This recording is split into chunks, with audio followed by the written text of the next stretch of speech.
Akkam jirtu maatiiwwan taaddeetuuf kan biyya keessaaf ala teessanii barnoota keenya hordoftan. Barnoota keenya yeroo darbe irraatii barnoota guddaa akka irraa barattan abdii guddaa qabnaa. Ammallee warri maatii keenya taatan warra maatii keenya hin taaneef YouTube keenya share gochuudhaan bira akka nuuf qaqqabsiistan, akkasumas immoo warra YouTube keenya isin bira ga'ee YouTube keenya subscribe gootanii barnoota nuti isiniif qoonnu akka barnoota guddaa irraa fudhattan abdii guddaa qabna. Har'allee kan waliin barannu sirna tuqaalee keessaa waa'ee tuqlamee kan jedhurra geenyee jirraa kallattumaanii gara barnoota keenya. Akkuma yeroo darbe isinitti himee mata duree guddaan nuti eegallee waa'ee sirna tuqaalee kan jedhu keessattidha jechuudha. Sirni tuqaalee kuni baay'ee waan bal'atuu fi wantoota garaa kanneen akka tuqaa, kanneen akka mallattoo gaaffii, kanneen akka mallattoo raajeffannoo, kanneen akka mallattoo waraabbii, kanneen akka qoodduu barnoota yeroo darbee irraatii akka barannee ni yaadatamaa. Maarree isinillee akka barnoota guddaa irraa fudhattanii abdii guddaan qabaa. Har'ammoo isuma sirna tuqaalee kana keessaa mata duree haaraa kan barannu waa'ee maalidhaa? Waa'ee tuqlamee jedha. Tuqlamee jechuun kunolaa ishee halluu diimaadhaanii gararraaf gajjallaadhaan barrooftee jirtudha jechuudha. Har'ammoo sirna tuqaalee keessaa waa'ee tuqlamee kana kan waliin barannu ta'a jechuudha. Tuqlameen kun tuqaa fakkaatti garuu tuqaarraa adda. Bilbila keessanirra amma kun ni jirti akka kanatti jechuudha. Ilaaluu ni dandeessu. Maaliif bilbila keenyarra taa'ee? Maaliif barbaachise? Faayidaan ishee maalidha? Sirnumti tuqaalee kun iyyuu maal jechuu barbaadeeti? Maaliif yeroo baay'ee bilbilarra iddoo hedduu irratti ni argina? Mallattooleen arginu sun sababa qabu jechuudha. Sababa waan qabaniifi faayidaa isaa isin barsiisuu yaaleera. Maarree isin immoo hordoftaniiti kana caalaa akka bu'aa irraa argattan, akkasumas illee mallattooleen kun silkii keessanirraa maal akka isheen taate akka bartanillee abdii guddaan qabaa. Akka fayyadamtanillee ammallee abdii guddaan qabaa. Kanaafi har'a kan waliin barannu sirna tuqaalee keessaatii tuqlamee kan jedhu waliin barannaa jechuudha. Tuqlameen maal jechuudha? Kun iddoo kana jirti jechuudha. Karaa biraatiin akkaataa jechoota barannetti tuqlameen kun maal bakka bu'a? Jecha sagalee irra butaa bakka bu'aa jechuudha. Tuqlamee. Fakkeenyaaf as gidduu haa daballee jechuudha. Aalama tuqaa lamee jechuu ni dandeenya, garuu tuqlamee jechuutu irra caalaa filatamaa jechuudha. Tuqlameen immoo ishee kami? Kunolaa ishee halluu diimaadhaanii as keessatti barrooftee jirtudha jechuudha. Tuqlameen faayidaan ishee maal jedhaa? Hima keessatti wantoota tarreeffamanii dhufan dura galaa jedha. Irran deebi'aa. Hima keessatti wantoota tarreeffamanii dhufan dura galaa. Maaltu tuqlamee kanaa jechuudha. Hima keessatti wantoota tarreeffamanii dhufan dura galaa jedha. Ilaala, sirni tuqaalee mogaa ol duukaa baay'achaa deemu ishee kana barannee turre. Isheen kun maal jedhamti isiniin jedheen ture? Tuqaa jedhamti jechuudha. Tuqaadha isheen kuni. Kanaafi fakkeenya isaa mi'aa ilaallume. Maaliif? Faayidaan isaa maalidha jenne? Hima keessatti wantoota tarreeffamanii dhufan dura galaa jedha. Kuni maalaa? Akkan isinitti himetti faakaanaa kana tuqaa fayyadamne gaafa kottoonfachiisnee barreessinu maal jedhamna? Fakkeenya. Warri faakaanaan kuni isinii galuu dide gaafa guddistanii dubbistanii kunola fakkeenya jechuudha. Fakkeenya jechuun faakaanaa wajjin wal qixxeedha jechuudha. Gabaajee moo miti? Kottoonfachiistuu jedhamti jechuudha. Kun immoo sirna tuqaalee keessaa kan fayyadu eenyudha jennee? Tuqaadha. Tuqaan maaliif fayyaddi? Kottoonfachiistuuf illee ni gargaarti jechuudha. Gabaajeedhaaf illee ni gargaaraa jechuudha. Yaada xumuramellee ibsuufidha jennee turre barnoota keenya yeroo darbee irraati. Kanaaf faakaanaa kana akkamitti dubbistu? Fakkeenya jettanii dubbistu jechuudha. Fakkeenya kanaa haa ilaallume. Fakkeenya kan maalii? Kan tuqlamee kanaa jechuudha. Maal jedhaa himni kuni? Dhalli namaa waan sadii jibba. Irran deebi'aa. Dhalli namaa waan sadii jibba. Maal jibba dhalli namaa? Mee wantoota sadan kana haa ilaallu.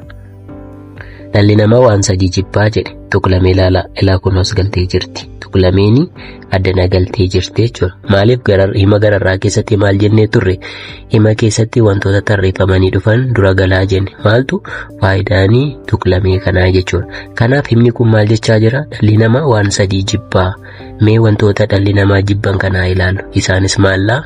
Deega, du'aa fi dulluma jibbaa jechuudha. Dulluma. Isheen kun dulluma jettii, kun deega jettii, du'a jettii, fiin kun wal qabsiistuudha. Isa booda dulluma jedha. Kanaafi dhalli namaa waan sadii jibbaa jettanii tuqlamee fayyadamtu jechuudha. Isa dhalli namaa fayyadamu jibbu sana maal gootu? Tokko tokkoonii tarreessituu jechuudha. Kanaafi maal jibba dhalli namaa? Deeganii jibbaa, du'anii jibbaa, dullumanii jibbaa jechuudha dhalli namaa. Kanaafi faayidaanii wantoonni akkasii yoo deebi'ee barreeffaman yookiin hawaasa keessatti ta'in kun yoo ta'ani wantoota akkasiif maal fayyadamtu isin? Tuqlamee fayyadamtu jechuudha. Kana jechuun dhalli namaa waan sadii jibba. Isaanis deega, du'aa fi dullumaa jechuudha. Egaa barattoota waan isin hubachuu qabdan immoo ilaalaa. Tuqaa isinii hojjedheera faayidaasaa. Qoodduu isiniif hojjedheera faayidaasaa. Hudhaallee isinii hojjedheera akkamittiin akka barreessinu. Amma utuu hudhaan hin jiru ta'eeti amma kuni maal ta'a? Dubbisuu hin dandeenyu jechuudha. Kanaaf garuu waa'ee hudhaallee isinii hojjedheera viidiyoo koorraa ilaaluu ni dandeessu. Kanaafi sirni tuqaalee ani isin barsiisaa jiru kuni wal duukaa dhufaa jiru jechuudha. As keessatti garuu waa'ee tuqlamee yoo ta'eyyuu wantoota hima kana keessatti maal arginaa? Qoodduu ni arginaa, hudhaa ni arginaa jechuudha. Akkasumallee tuqaa ni arginaa jechuudha. Kana isinii hojjedheen jira. Kanaafi faayidaan tuqlamee maalidha ree? Hima keessatti wantoota tarreeffamanii dhufan dura galaa. Fakkeenyi isaa faakaanaan maalidha isiniin jedhee? Fakkeenya jettanii dubbistuu jechuudha. Fakkeenya tuqlamee kanaa maallaa? Dhalli namaa waan sadii jibbaa. Deega, du'a fi dulluma jibbaa jechuudha. Kun dulluma jettee jechuudha. Walumaa galatti gaafa daftanii dubbistanii dhalli namaa waan sadii jibba. Deega, du'aa fi dulluma jibbaa jechuudha. Baay'ee gaariidha. Kun faayidaa maalidha? Faayidaa tuqlameetii jechuudha. Maal jettii? Sirna tuqaalee jettee jechuudha. Faayidaan isaa kan biraan immoo tuqlameen maalidha? Saayitii fi daqiiqaa adda baasaa. Maaltu? Tuqlameen saayitii fi daqiiqaa adda baasaa. Kun maalan? Fakkeenya gaafa dubbistan kana fakkeenya. Kottoonfachiistanii gaafa barreessitan immoo faakaana jettanii barreessitu jechuudha. Faakaana jechuun maal jechuudha? Fakkeenya jechuudha jechuudha. Kanaaf tuqlameen faayidaa isaa inni kan biraa maala? Saayitii fi daqiiqaa adda baasaadha. Mee ilaalaa kana. Saayitiin kun maal jettii? Saayitii 3 fi daqiiqaa 15. Saayitii 3 fi daqiiqaa 15 argitanii tuqlamee iddoo isheen galtee jirtu. Tuqlameen kana keessatti fayyadamtee jirti jechuudha. Isinillee saayitii kana ilaalaa. Saayitii of harkaa qabdan ilaalaa. Bilbila keessan irraas haa ta'uu, saayitii harkaas haa ta'uu ilaalaa isin. Akka kanadha jechuudha. Isheen kun maala? Tuqlamee jedhamti jechuudha. Saayitii 3 daqiiqaa inni kuni saayitii bakka bu'a. Isheen asii kun immoo maal bakka buuti? Daqiiqaa bakka buuti jechuudha. Saayitii dursa yeroo hundumaa jechuudha. Kanaaf utuu amma saayitii addan 4 qabna ta'eeti saayitii 4 fi daqiiqaa 15 jechuu dandeenya. Garuu amma meeqadha kan saayitiin jiru? Saayitii 3dha jechuudha. Saayitii 3 fi daqiiqaa 15 yookiin 3 ruubiidha jechuudha. Kanaaf isinillee kaayyoon barnoota kootii waan afaan hin jenne harkaan barreessuu akka dandeenyuuf amma keeyyata geenyutti akkasiin fayyaduu fi isiniif hojjedheen jira jechuudha. Kanaaf saayitii makanallee yoo jechaan namatti himuu barbaadanii maal jettanii barreessitu? Saayitii 3 fi daqiiqaa 15. Himni kun jechuudha. Lakkoofsa kana ibsaa lakkoofsuma kanan jechaan isinii barreesse malee waan haaraa miti. Akka barreessuu dandeessaniif jechuudha. Yoo barbaadanii lakkoofsaan dhiistanii namaaf gaafa namatti himuu barbaadanii saayitii 3 fi daqiiqaa 15 jettanii namatti himtu jechuudha. Kanaaf faayidaan tuqlameen kan biraa maala? saayitiif daqiiqaa adda baasaa jechuudha. Baay'ee gaariidha. Al tokkorran isinii deebi'a. Saayitii fi daqiiqaa adda baasaa.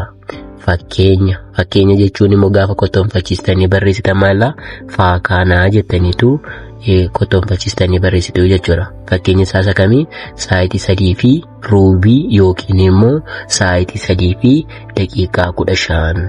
Ishee kana immoo jechaanii yoo barreessuu barbaadanii saayitii 3 fi daqiiqaa 15 jettanii barreessuu ni dandeessu jechuudha. Baay'ee gaariidha. Egaa barnoota keenya har'aa asirratti kan goolabnu ta'a. Maarree ammallee kan isinirraa eegamu warri maatii keenya taatan warra maatii keenya hin taaneef yuutuubii keenya sheer gochuu hin dagatinaa. Akkasumas immoo warri maatii keenya taatanii akka barnoota yuutuubii keenya irraa hordoftanii waan guddaa barattan akka obbolummaatti dhaamsa isiniif dabarsinaa. Namoonni immoo bakkuma teessanii barnoota karaalee teelegiraam, waatsaappii, iimoodhaan barachuuf fedha qabdan immoo lakkoofsa bilbilaa asii gadii kanarratti nu argachuu dandeessu. yuutuubii keenya laayikii fi sheer gochuu hin dagatinaa. Barnoonni keenya har'aa asuma irratti kan goolabnu ta'a. Waan nu hordoftanii fi waan nu dhaggeeffattaniif galatoomaa isiniin jennaa.